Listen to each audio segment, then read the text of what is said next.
Good morning, sir.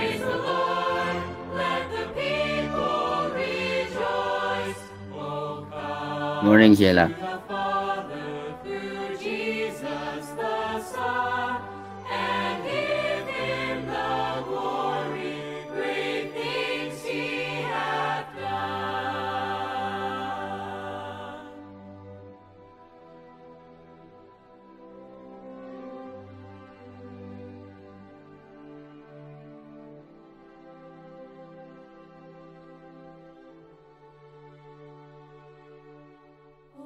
Perfect redemption, the purchase of blood, to every believer, the promise of God. The vilest offender who truly believes that moment from Jesus a pardon receives.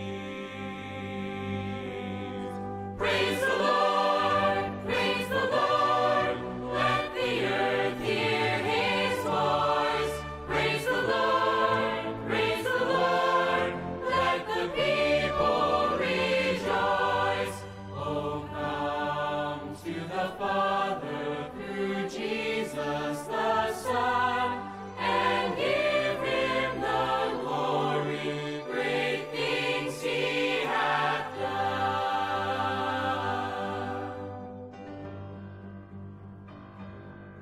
Great things he hath taught us, great things he hath done, and great our rejoicing through Jesus the Son. But purer and higher and greater will be our wonder, our transport, when Jesus we see. Praise the Lord,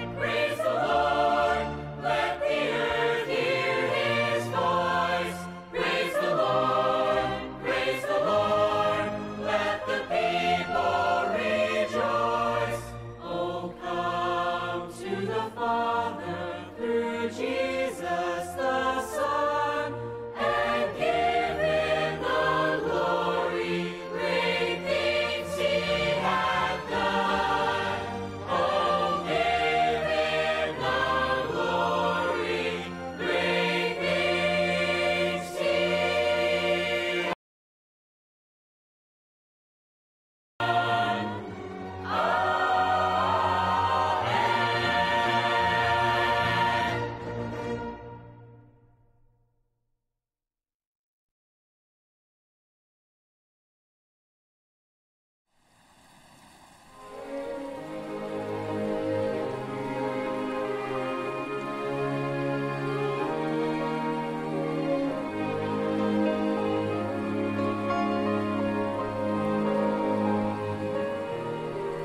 There's a day that our God said, remember,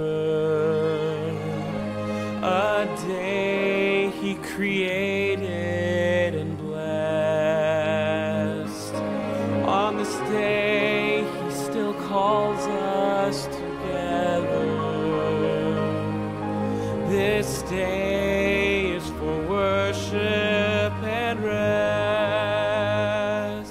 So let's spend this time with Jesus on his seventh day of rest. All of heaven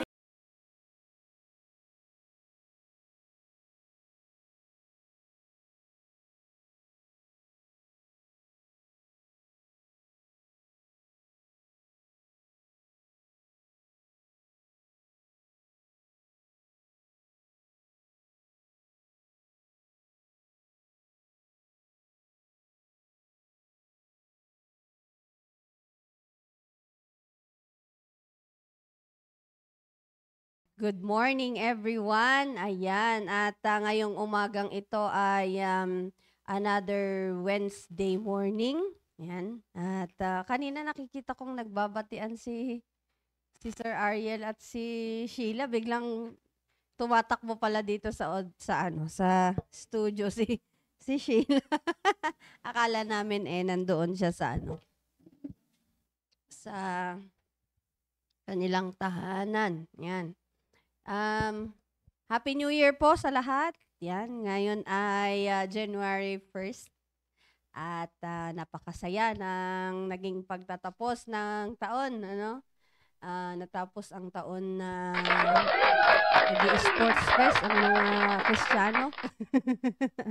At kagabi ay sama-samang nanalangin dito sa church, kantahan. Of course, yun ang pinakamagandang paraan para i-spend yung New Year na ang kausap mo walang iba kundi ang Diyos. Diba? So, nakakatuwa po. At naniniwala naman ako na yung ibang kapatiran natin, hindi man kayo nakapunta dito, pero alam ko na sa inyong mga tahanan ay ganun din yung ginagawa ninyo. At ayan, kasama na po natin sa Google Meet si Sir Ariel. Good morning, Sir Ariel. Happy New Year. Hello, good morning. Magandang umaga sa inyong lahat. And, yes, this is the first day of January, the first day of 2025. Okay? And sino ba yung kausap ko na? Parang nagbibiroan kami na nung 30. Yung guard yata, yung guard sa school, sa UC nung nandun ako. Eh, nagpapatyan kami. Sabi ko, wow, duty kayo ha. Oo nga sir, New Year's duty kami. Tapos sabi ko, napakasaya at blessed tayo. Kasi maabot tayo 2025. Tapos binawi ko, ay hindi pa pala. 30 pa pala ngayon, hintayin natin kung bibigyan tayo ng Panginoon ng hanggang 2025. Eh ngayon, we've reached this new day, Sir. no? And oo nga, nakakatawa si Sheila, bumabati sa Google Meet, nandyan pala siya, papunta yata dyan, tumatakbo. All right, so good morning sa ating lahat and happy New Year to each and everyone. Okay sa inyo dyan, kay Sister Rhea and kay Sister Sheila and kay Brother Mark, of course. Alright, so before tayo mag-start, sa tayo muna ay sandaling manalangin. Let us pray. Dakila naming Diyos, maraming salamat po sa umagang ito. And thank you, Almighty Father, again for this new year. We are grateful, O Lord, again for your faithfulness po sa amin. And we thank you so much for all the blessings that and challenges, O Lord, that na we were able to receive this last 2024. We thank you so much, O Lord, for this opportunity yet again na mag-share ng iyong salita this morning, and we pray for your blessings again, Almighty Father, for this devotion na kami po ay tuloy-tuloy, dakilang Diyos, hanggang matapos ulit itong taon na ito. And maraming salamat sa opportunity na ipinagkakaloob niyo po sa amin to share and to listen, O Lord, to your words every morning, every day. And we pray for wisdom again, Almighty Father, for this morning. Forgive us, O Lord, for our sins. In Jesus' name we pray. Amen. Amen. And napaganda yung kwan natin, anong tawag dito, yung sa devotion natin sa Wednesday. Kasi tayo sa Christmas, tayo na naman sa New Year. Wow. Yes. Diba? Hindi yan hindi every 25 is Wednesday. Hindi every January 1 is Wednesday. Diba? And so this year 2020, last year 2024,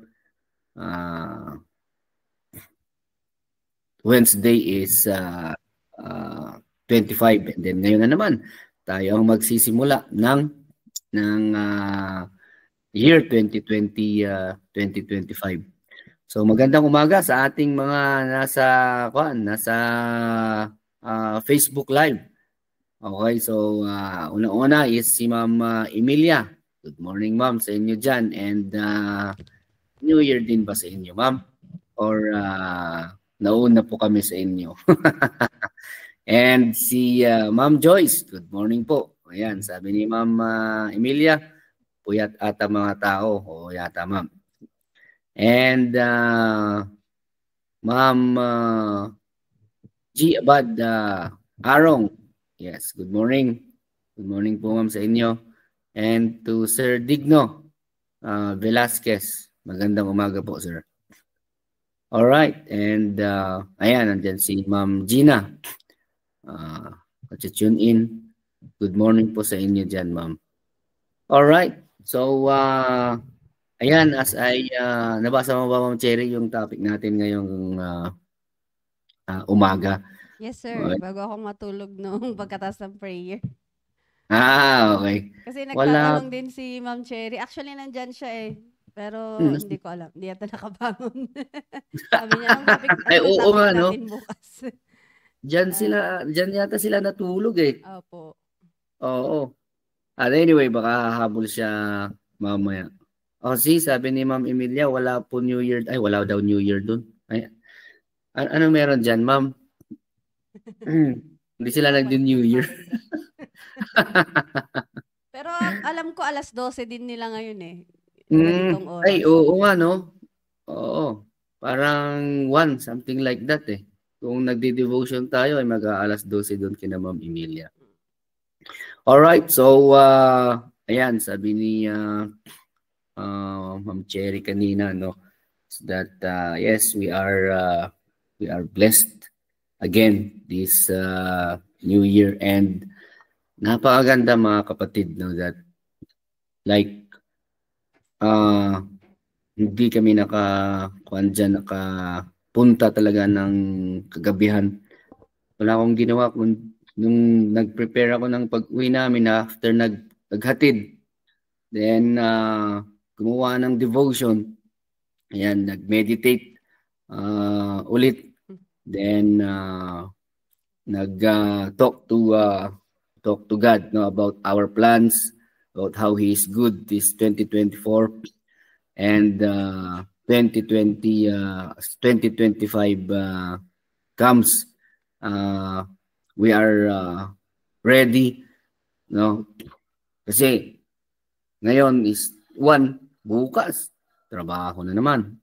So parang back to reality naman lahat ng mga tao. Okay, and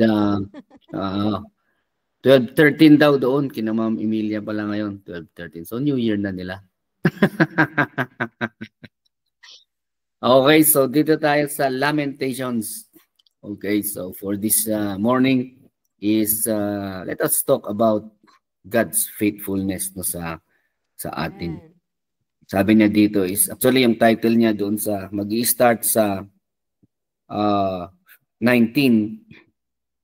Ang title niya dito sa Bible ko is Remembering God's Faithfulness. So sabi niya dito is, start ako sa verse 19, no? Chapter 3. Sa chapter 3 verse 19 sabi niya, remembering mine affliction. Of course, this book was written by the prophet Jeremiah. Sabi niya, remembering mine affliction and my misery, the wormwood and the gall, my soul hath them still in remembrance and is humbled in me. This I recall to my mind, therefore have I hope. It is of the Lord's mercies that we are not consumed, because his compassions fail not. They are new every morning. Great is thy faithfulness. The Lord is my portion, saith my soul. Therefore will I hope in him. The Lord is good unto them that wait for him, to the soul that seeketh him. Ay mga kapatid, napakaganda, diba? Ang mga talata na mga binasa natin, no? And so it starts with yung remembering the affliction, misery, wormwood. These are bitter calamity, di ba? Sakuna, sorrow. This is a bitter pill to swallow. That is a wormwood, no? And karamihan sa atin, mga kapatid, no, is I don't think na wala sa atin ang nakaranas ng mga ganyan, especially on the 2024. We may say that this is not a good year for us, di ba? Kaya nga, napakaganda na we end the year, okay? We end the year in the presence of our Lord. Kaya,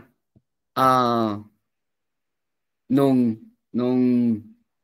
kahapon, most of us have ended 2024 doing ministry together with our brethren, di ba? Nag-sport fest tayo. Meron tayong mga committee membership. Meron tayong mga ginawa, nag-devotion tayo. Okay, kahapon, before tayo nag-start, nakinig tayo ng salita ng Diyos. Okay, we are with our brethren to celebrate, okay, yung end of the year. Wow, napakaganda, no? And it is the end of the year, and yet, mga kapatid, no, we are doing the Lord's work. Okay, hindi tayo kung saan pumunta, 'di ba? And what a way. Okay, what a way to start and to end our 2024.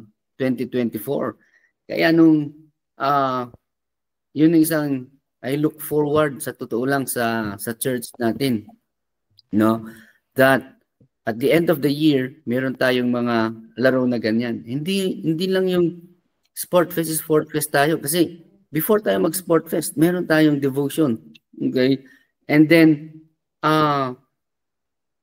if for example na assign tayo, no, na meron tayong part, okay, diyan sa activity ng church natin, napakasaya, no, that you are ending the year with a ministry. You are ending a year doing something for the Lord. And we hope that we have been revived doon sa last Sunday's preaching, no, about God's faithfulness sa atin and what are we doing for Him. Okay? Kaya meron tayong opportunity actually last year. Okay? Last year. Yesterday. Di ba? So, akala mo, ang tagal-tagal na, no? Grabe last year, no? Hindi maganda last year, Yung pala kahapon. Kahapon. Okay? Di ba? Naging opportunity to serve the brethren. To serve, ang ating simbahan. To serve the Lord. Okay? Through our sports ministry. And napakaganda. And then this year na naman, mag-i-start ang 2020, 2025. And anong ginagawa natin? Okay? Umagang-umaga pa lang. Diba? Is that we are doing our ministry na naman. Diba? Our morning devotion. And then, we have the opportunity for our first attendance. Okay? Mamaya. Diba? Napakaganda. Alam niyo yun, yung opportunity ng mga ito.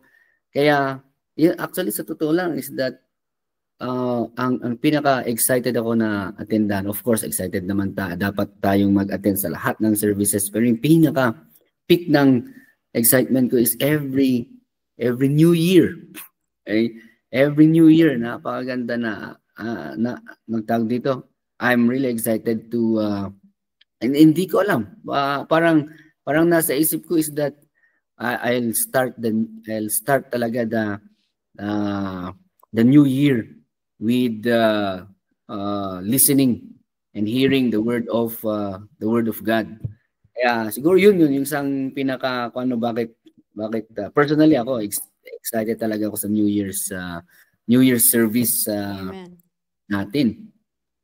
And so ayan, his compassion is new every morning. So despite of our unworthiness, he is still faithful to us. Tignan natin ito. If you go to 1 Timothy 1:12, okay, 1 Timothy 1:12, sabi niya dito, and I thank Christ Jesus our Lord, who hath enabled me, for that he counted me faithful, putting me into the ministry. Ito is binanggit ni Apostle Paul, no, kay Timothy. In this verse, Paul expresses his gratitude to Christ for putting him into the ministry, even though, mga kapatid, even though he was previously a blasphemer and a persecutor of Christians. Okay? And so, makita ninyo dito yung how Paul expressed his thanks and gratitude to the Lord Jesus Christ, that despite of him, okay, na kung saan number one persecutor and killer of Christians before, sabi niya is that he still was enabled by Christ to put him into the ministry. So parehas natin, sa totoo lang, no? Sino tayo noon? Before tayo nandito na nagdi-devotion. Sino tayo noon? Before tayo na iniligtas ng ating Panginoon. And sino tayo noon, no? That we do not deserve. Actually, number one is salvation. And yet, you look at God's faithfulness. Okay? Sa totoo lang, hindi lang noon eh. Kung tutuusin hanggang ngayon. Diba? We are nothing. Noon, bisyo-bisyo tayo. Noon, hindi natin siya pinapakialaman. Amen. Diba? Because we are ignorant of what He has done for us. But thanks be to God, mga kapatid, that nakilala natin siya, okay, bilang and na we accepted Him as our personal Lord and Savior. Okay? And that hindi lang yon na iniligtas tayo ng ating Panginoon.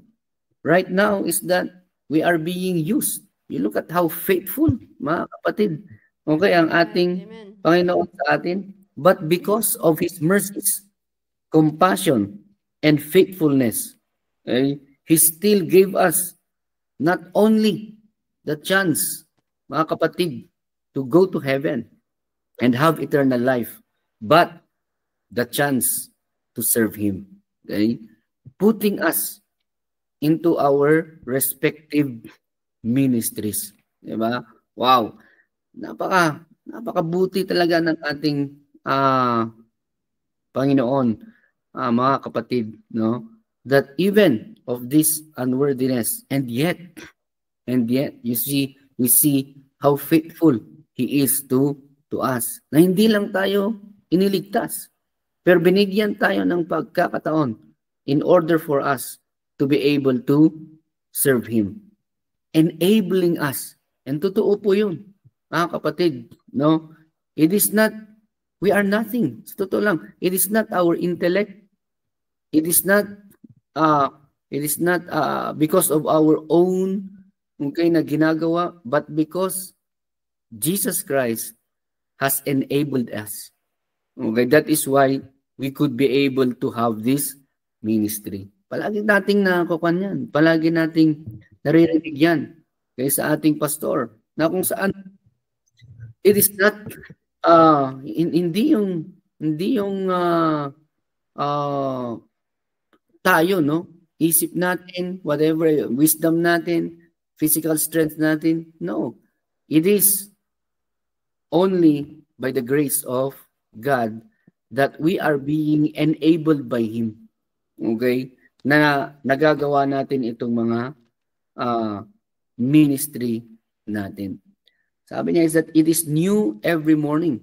Okay, great is thy faithfulness. Yes, mga kapatid, no? As we end this 2024, we had many mistakes, okay, but every morning, look at this, no? It's 2025 already.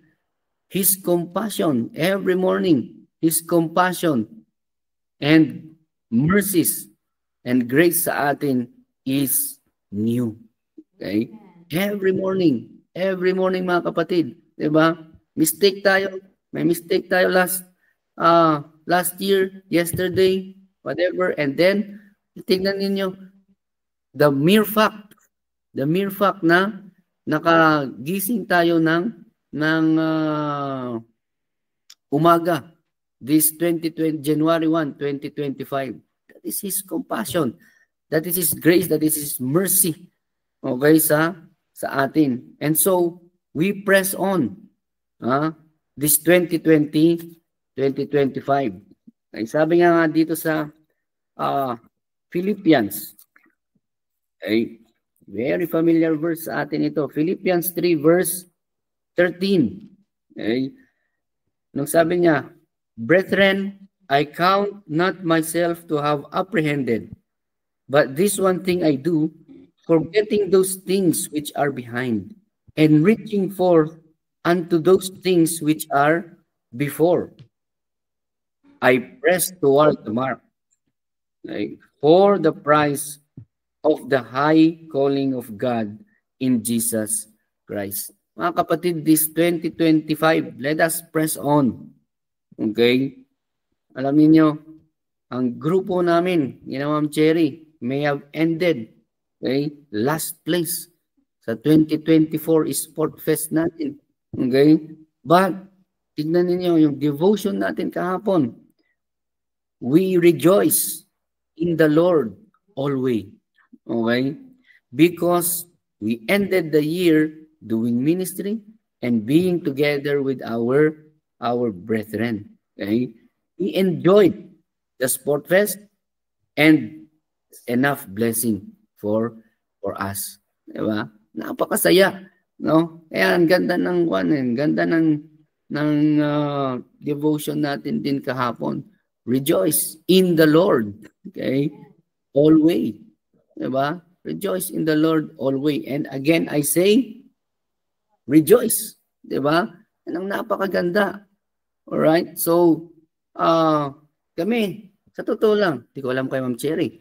Diba? Di ako nalulungkot. Okay? Na kung saan, tawag dito, yung joint group namin, diba, is naging third runner-up. Okay? No, akala mo naman, third runner-up, yun pala, 4 lang ang naglaro.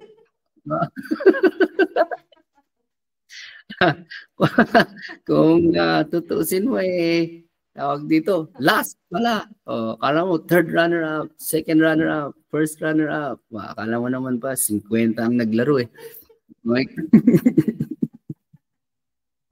Yung pala, 4 lang. Okay, and then third runner-up kayo, ang galing naman. Oo, syempre, ganun.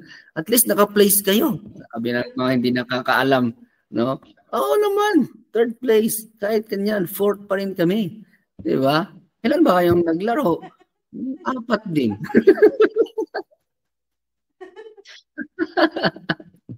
Di ba? Oo.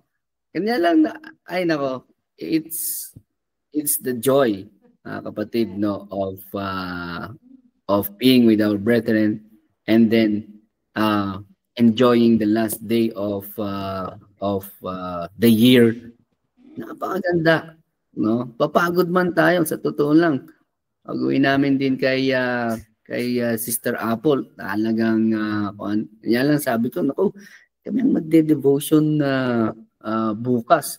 So, gawa ng topic outline. Okay, kasi ayaw kong i-miss. Sabi ko, ang first day ng devotion. Alright? And so yun, kapatid, you see how great yung ang faithfulness ang ating Panginoong sa atin. Hindi lang tayo, okay, iniligtas. It did not stop there. Diba? Like Paul, is that we are enabled. Okay? And ano yung enabling natin, mga kapatid? Okay? Palaging sinasabihan sa atin. Okay? And palaging tinatanong na kung saan, ligtas ba tayo? Yes, sir. Okay? Sure ba? Yes, sir. Okay? Pero sa kaligtasan natin, no? Doon na tayo na enable. Okay? Doon mismo tayo na enable, 'di ba? To do our ministries. Okay? And so, sa totoo lang, is that the moment that I accepted the Lord Jesus Christ as my Lord and Savior, and I know, mga kapatid, that I will have eternal life, okay, after our physical life dito sa mundo na ito. And so, nasa isip ko is that ginawa ng Panginoon ito sa akin. Okay, and it is a gift. Diba? Ngayon is that what also would be our involvement, no? Doon sa ginawa ng ating Panginoong Hesus Kristo sa atin. Diba? And so it is a good reminder. Okay, yung preaching last Sunday, it's a very good reminder for each and every one of us of God's faithfulness to us. Kasi nga sabi ko, like Paul doon sa sinabi niya, no, sa 1 Timothy na binasa natin kanina, he expresses his gratitude, okay, for putting him into the ministry even though he was previously a blasphemer and a persecutor. Just like us, mga kapatid. Okay, just like me. Anong ginagawa natin noon? Wala. Bisyo dito. Di ba? Puro trabaho lang ang kwan, and hindi natin pinapansin kung sino yung nagbibigay sa atin ng mga material things na mga yan. You see? Okay? Pero despite of those years, mga kapatid, despite of those years na ganun tayo, no? Na hindi natin siya kinikilala, look at how grateful he is. Okay? We are still, it is new every morning. Every morning gives us this opportunity. Every morning it gives us this way of serving. Okay?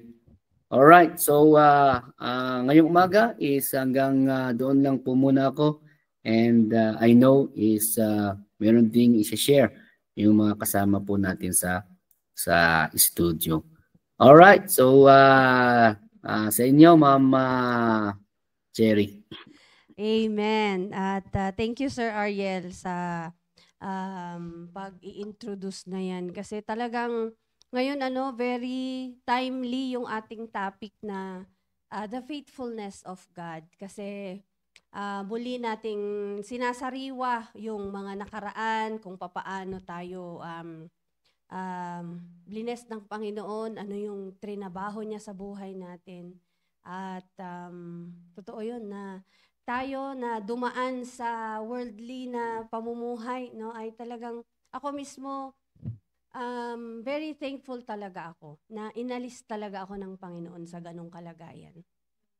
And yung sinasabi ni Pastor na wag tayong mainggit kasi minsan yun yung maaring yun yung nakikita niya sa aming mga full-time na pag nakikita namin yung mga nasa labas, yung mga nabubuhay na ang Diyos nila ay yung kanilang pera, yung mga kung ano-anong mga bagay-bagay, lagi niyang sinasabi sa amin, huwag kayong mainggit.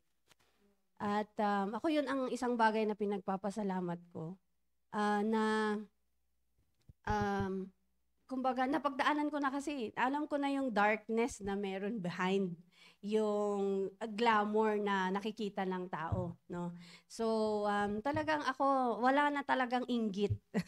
At ang nararamdaman ko para sa mga taong ito na ine-enjoy nila yung mga bagay na wala ang Diyos ay awa. Talagang naawa talaga ako sa kanila. At which always leads me to thank God na yun nga, inalis niya ako sa ganong kalagayan. At sa pag-uusap natin dito sa faithfulness ng Panginoon, nais kong basahin dito sa very familiar verse na paulit-ulit din nating naririnig. Sa Psalms 116, verse 12. Ayan. Sabi dito sa Psalms 116, verse 12, "What shall I render unto the Lord for all His benefits toward me?" It's a question to ourselves, no?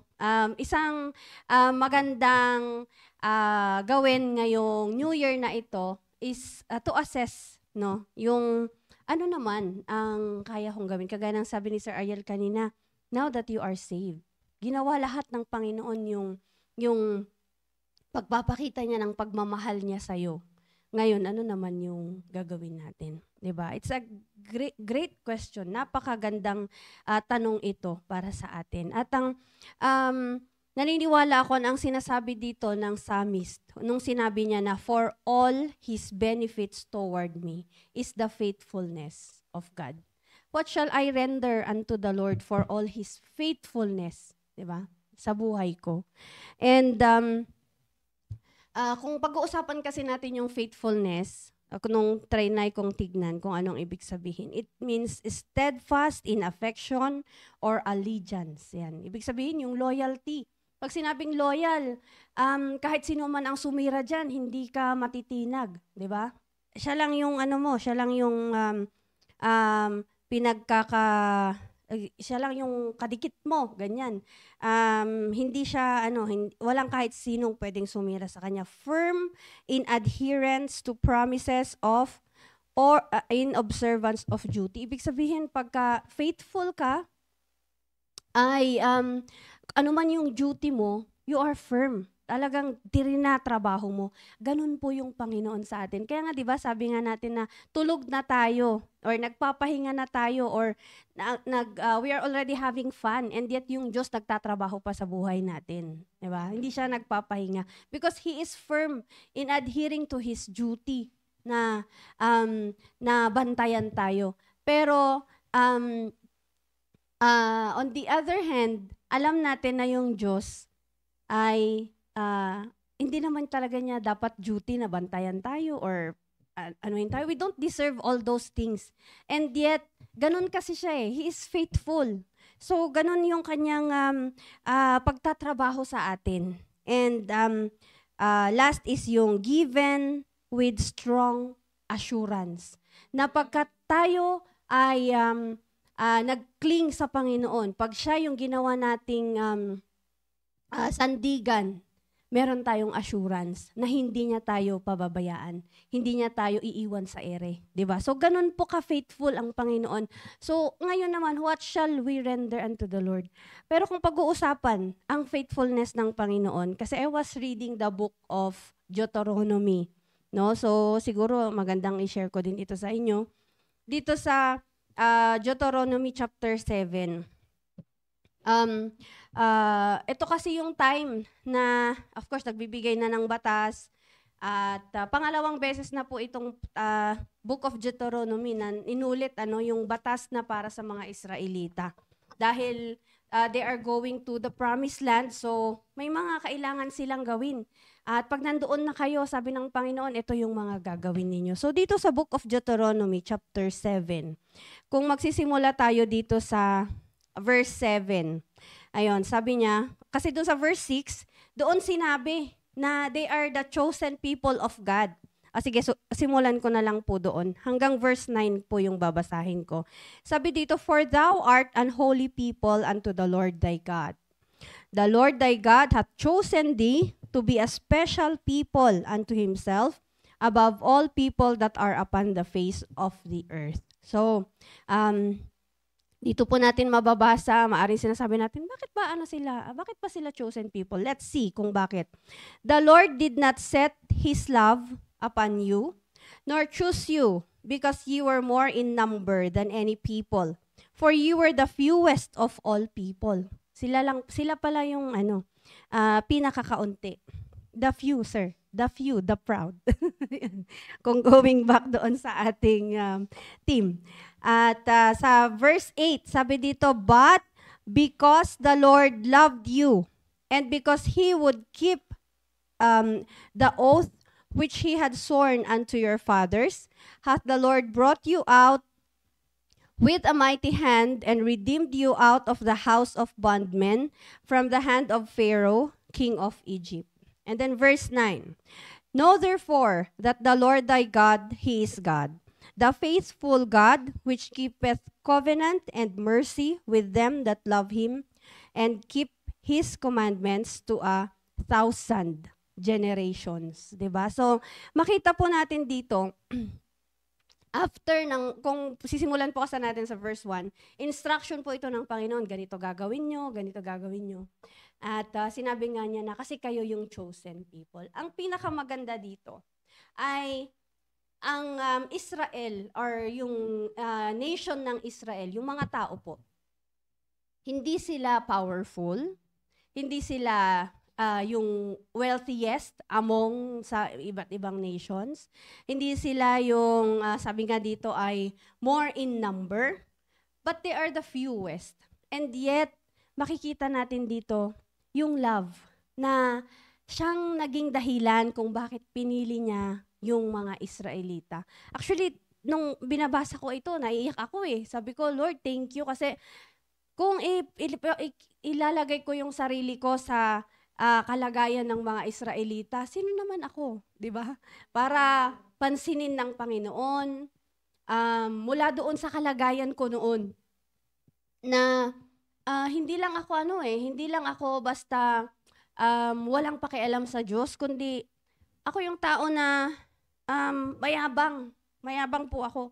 At yun nga, yung parang feeling ko ay kayang-kaya ko yung sarili ko na I have a plan, parang ganun. Meron akong plano para sa sarili ko. I can live with my own, parang ganun. Pero salamat talaga sa Panginoon na despite sa ganun na kalagayan ko, despite sa hindi maayos na paraan ng pamumuhay ko, na yun kasi sinasabi ni Sir Ariel, wala, barkada, ambisyo, ganyan. Yabang, lahat ng yabang. Yan.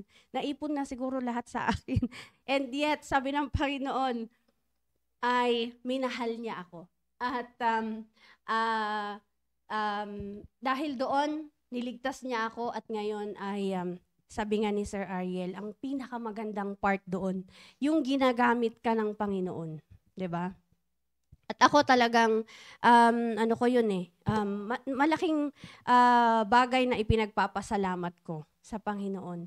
At hanggang kagabi, hanggang nung umaga, bago mag-sports fest na nagpe-pray ako, bago kami mag-devotion ng umaga, yun ang ipinagpapasalamat ko sa Panginoon na, Lord, salamat kasi hindi man ako faithful. Kung babalikan ko yung buong 2024, ang daming failures.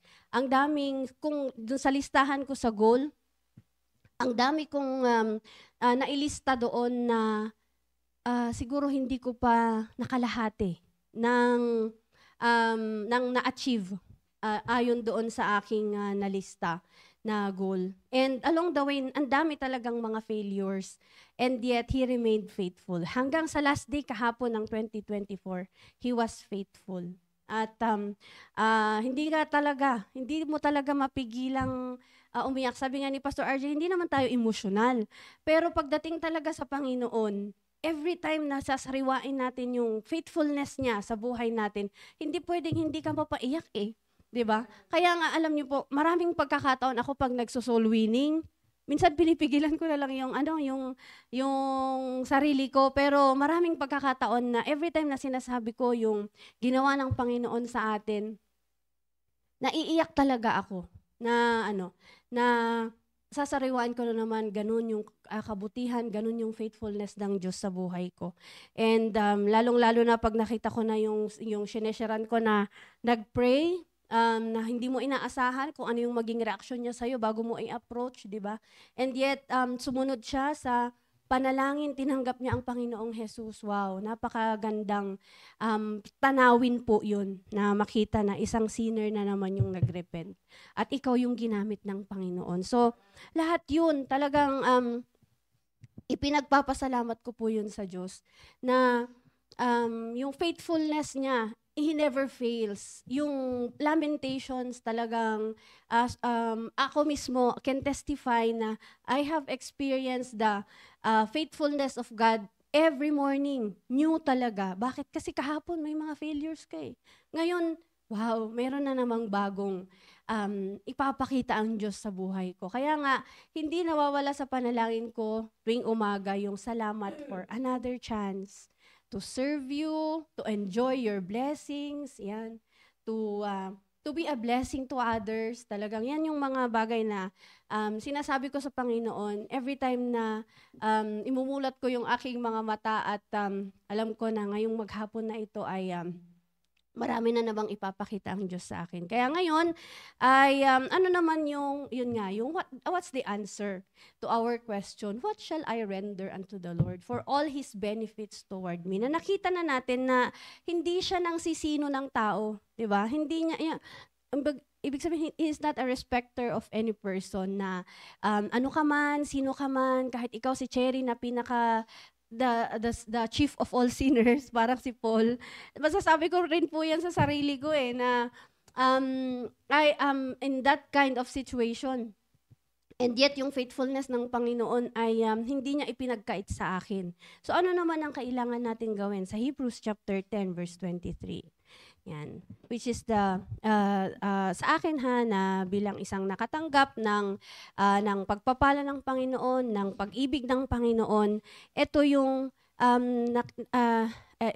alam ko na pwede na, the best na pwedeng gawin ng isang naka-experience ng faithfulness ng Panginoon. Sabi dito sa Hebrews chapter 10, verse 23. Yan, wala pa pala ako. Yan, sabi dito, let us hold fast the profession of our faith without wavering. And then sabi niya dito, for He is faithful that promised. So ano man yung natanggap natin, let's profess it and hold fast. I-hold fast natin, ibig sabihin ay panghawakan natin, huwag nating i-let go. At huwag tayong magpapadala sa mga ginagamit ni Satan na pwedeng mag-shallow down ng ating mga prinsipyo sa buhay, yung ating doktrina na mga tinatanggap ay huwag nating hayaan na merong na tayo yung maging biktima. But ano ang dapat natin gawin? Let us hold fast the profession of our faith without wavering. Anong gagawin natin? Lagi nating ibalita sa mga tao yung ginawa ng Panginoon sa buhay natin. Kung gaano siya ka-faithful, totoo yun, lagi nating sinasabi, oo nga, ang faithful ng Panginoon sa akin. Pero anong ginawa mo? Diba? Anong ginawa ko? Ako lagi kong sinasabi yun sa sarili ko, Cherry, anong ginagawa mo ngayon? Paano mo masasabi na na-appreciate mo nga yung pag-ibig ng Panginoon sa'yo? Na-appreciate mo nga na naging faithful yung Diyos sa'yo? Ano naman ang ginagawa mo ngayon? Kaya, ayan na naman, sa mga devotions natin, sa mga preachings, yan, mariremind ka na naman, ito ang dapat mong gawin. Kaya nagpapasalamat talaga ako na sa church na ito, personal yung personal talaga yung dealing ng Panginoon sa atin na ikaw mismo kaya nga sabi ko din, nakakahiya kung ikaw na taga dito, hindi ka mag-grow kasi lahat na ng avenues kung sa tanim, may mataba kang lupa, tawag doon, kompleto yung pataba mo, kompleto yung tubig mo, yung sunlight mo, yung bakod mo, nababakuran ka, walang pwedeng mga manok na pwedeng tumuka sa seed mo. So kung hindi ka palalago sa ganyang kalagayan, nakakahiya, di ba? So tayo naman bilang isang Kristiyano na nandito sa PMA Baptist Church, let us hold fast the profession of our faith without wavering. For He is faithful that promised. Yun lang po, sir. To God be the glory po. Amen. Amen. Wow. Okay, so Yan, totoo lang, sabi nga ni, ganda yung verse na pinasa ni Ma'am kanina. Benefits. Talagang parang tayo, no? We gained so much from our salvation. We gained so much of, kung bibilangin natin yung blessing ng ating benefits na nakukuha natin sa kaligtasan na natanggap natin mula sa ating Panginoon. Naku, okay? Talagang you cannot compare that doon sa mga mistakes, okay? And hindi natin nagawa para sa kanya. And yun nga, tama yan eh. Yung alam nyo, iba pagka parang live na kinakanta yung mga like yung the tribute, like yung kinanta nung Sunday. Gusto ko din yung kanta kanya lang iba pagka nandun kasi parang na-preach ka din eh, parang nakuha mo yung message, no? So it's not emotional na ganun kasi kung emotional tayo edi every Sunday ganun. 'Di ba? Like yung mga churches na alam natin na every Sunday talagang emotion ang nag-build sa kanila. Pero yun kasi is that if you're going to think of the lyrics, una pa lang is that sabi niya, how can I say thanks? Okay? How can I say thanks? Parang ganun din yung binasa ni Ma'am Cherry kanina eh. What shall I render? Okay? To the Lord. For the things that He has done for me. Okay? Diba? Things that so undeserved. Yes, sir. Okay? Things that so undeserved. You see how faithful ang Panginoon sa atin? We do not deserve lahat yung mga meron tayo, mga kapatid. Okay? And yet, He proved His love for us. Wow! Diba? Okay? Oh. And so, then na yung second verse. Doon tayo. Just let me live my life. Okay? Just let me live my life, which is what? Okay? Pleasing to the Lord. Okay? Sa totoo lang, yun naman ang hinahanap niya sa atin. Okay? Amen. Just let me live my life. Let it be pleasing. Okay? To thee. Alright? And that's how we should live because of His faithfulness sa atin. Amen. Our involvement, our giving, right? Let it be pleasing, okay, to our Lord. Okay? Amen. Because of His benefits na meron na palaging nandyan sa atin. Okay? Kaya tawag dito sa totoo lang is parang doon lang talaga ako napatayo sa hawak yung Bible eh, na nag-amen dun sa kanta talaga na yan kasi of the message. Grabe. Amen. Alright, so ayan, pakinggan naman natin itong dalawang dalaginding na mga ito. Okay? Dalaginding. So, di ba? Oo, kahapon din, nandun sila eh. Parang hindi naglaro ng basketball si Sheila. Naglaro ba? Bakit? Oh, wala ngang rules eh. Natatakot daw mabalda, sir. Ha? Ay, nako. Sa totoo lang, alam nyo, pag yung mga ganong laro is talagang physical eh. Oo, physical. Kanya lang, ang hindi maganda, yung nagagalit ka doon sa physical na kuhan. Kaya hindi rin maganda yung ganun eh. Okay. Tapos, sinasadya na parang sikuin yung mga kalaban.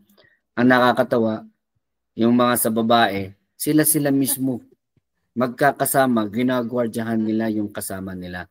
Oo, hawak na nga ng kakampi nila yung bola, ay agawin pa. Hindi ko alam.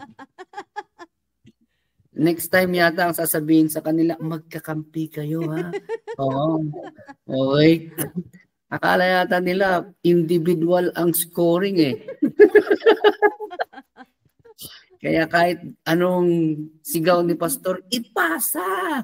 Ipasa! Ganon, hawak pa rin. Tapos from the whole court hanggang sa next court, hawak pa rin hanggang isinut. Ay sasabi ko talagang panyata ito ah. Akala yata nila individual scoring tong mga to eh. Oo. Ay naman. Anyway, tapos sabi ko, gawin ko yatang 2 minutes na lang itong 5 minutes kasi napapagod kami sa katatawa eh. Mas pagod yung mga nanonood kaysa dun sa naglalaro eh. Ay nako. Alright, sige. Basahan natin kay Rhea. Ayun, ano Ayan. naman ang masasabi mo sa kwan? Ang masasabi ko po ay good morning po sa ating lahat and happy New Year po. Maligayang bagong taon. Ang unang-una po sa lahat ay nagpapasalamat po ako sa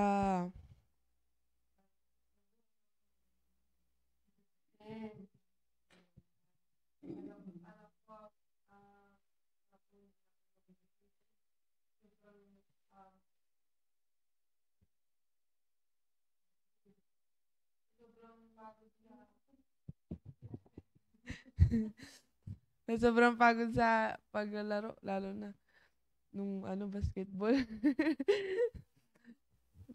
Ayoko na sana maglaro kahapon kaso mabira para lang sa grupo. Ayan. Kaya, una-una po sa lahat ay yan, nagpapasalamat po ako dahil until now is makikita ko na naglilingkod pa rin sa Panginoon. At maglilingkod pa rin nitong 2025 at patuloy na magpapagamit sa Panginoon. Sobrang thankful po kasi yun nga yung sabi ni Ma'am Cherry, marami pong times na ako na parang na mas na inganyo ako sa mga kasi 'di ba sabi po ni Cherry na sabi po na naiinggit, ayan. So ako po maraming times siyempre naging rin po ako doon. Napunta rin po ako doon. Pero ba't pa rin yung pagiging nag-iinggit pa rin ako, ganun. Parang gusto ko rin bumalik sa ganun. Pero sabi ko, parang di ko pa rin mas masaya pa rin dito, sabi ko. Simula po kasi nung nag full-time ako, akala ko dati kasi syempre unang ko pa lang is mahiyain.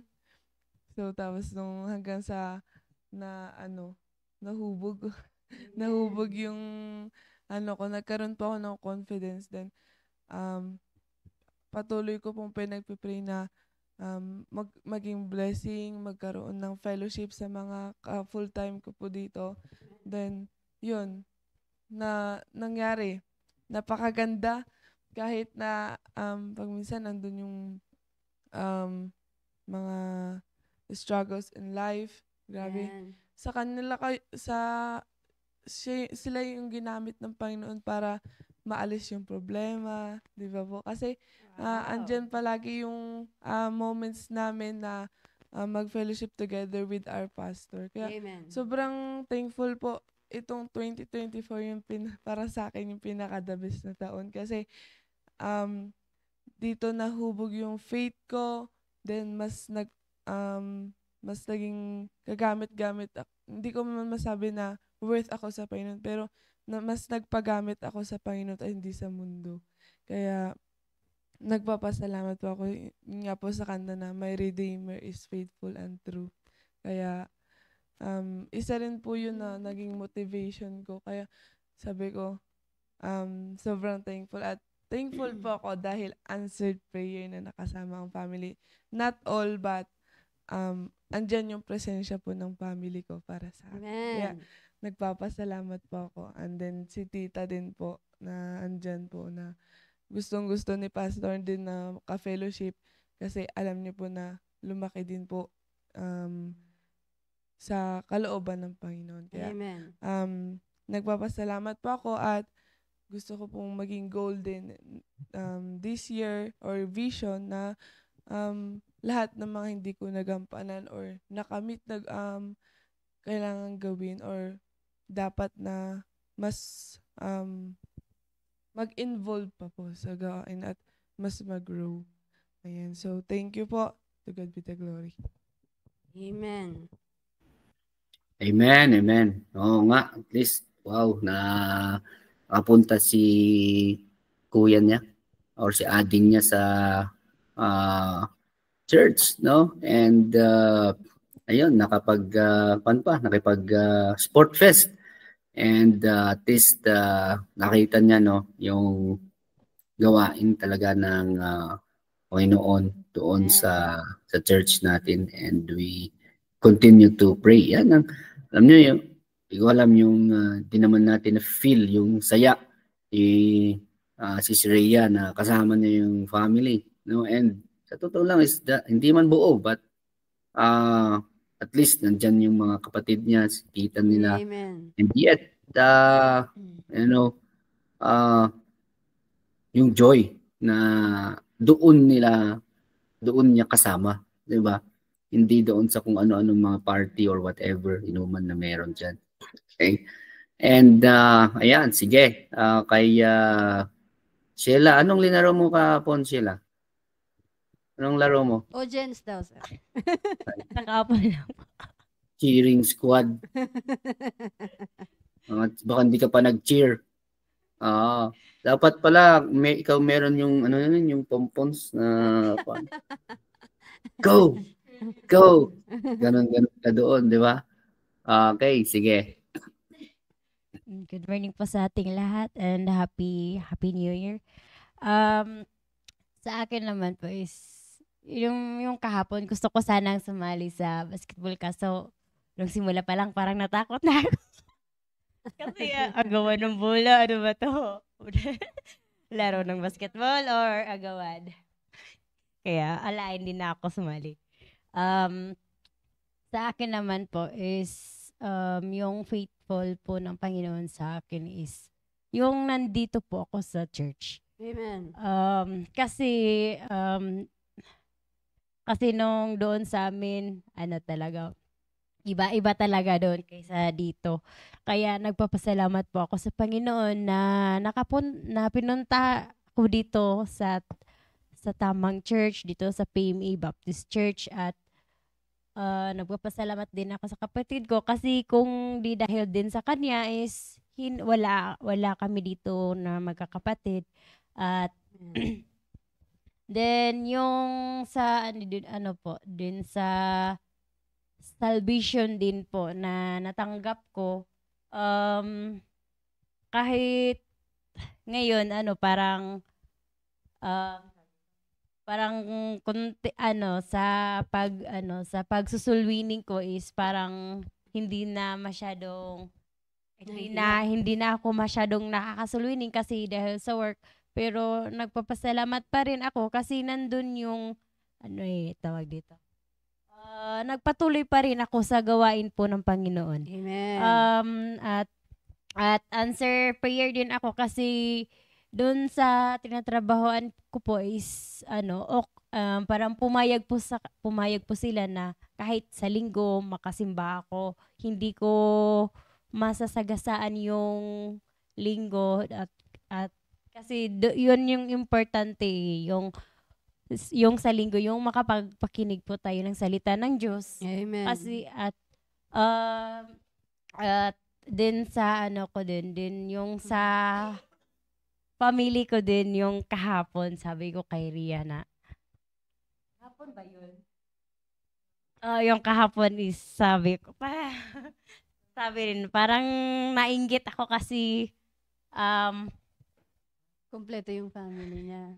nandun yung family niya. Sabi ko kahit Punasan mo dali, punasan mo. sabi nga sa akin, hindi daw sila kumpleto. Pero kahit sabi ko din, kahit di kayo kumpleto, nandyan yung mama mo, yung lola, yung kuya, lola mo, yung ate, kapatid mo. tita. Sabi ko, answered prayer pa rin. Amen. Kaya pero nagpapasalamat pa rin ako kasi kasama ko din yung kapatid ko, kasama ko sila, nandyan sila Ma'am Vicky, sila Kuya Dundon, sila Titin. Pasalamat pa rin ako kasi nung gabi din, nung prayer, magkakasama din kami na nagpe-pray na. Pinag-pray ko din sila mama na sana din na yung prayer ko na ma-answered prayer din na makapunta sila dito. Amen. Maging kumpleto kami. Amen. Kaya Kaya mo Kaya yan, Day. nagpapasalamat pa rin ako sa Panginoon kasi nandito ako nakakapagpakinig po ng salita ng Diyos at magpapatuloy pa rin po ako sa gawain ng Panginoon at maging grow spiritually. At Amen. yun lamang po. To God be the glory. Amen, amen. Inday. Okay.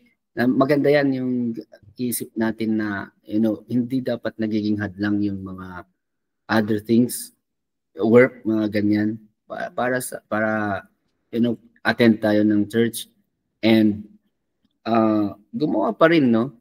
Kundi para sa ating Panginoon, kundi maging leverage natin yun. I mean,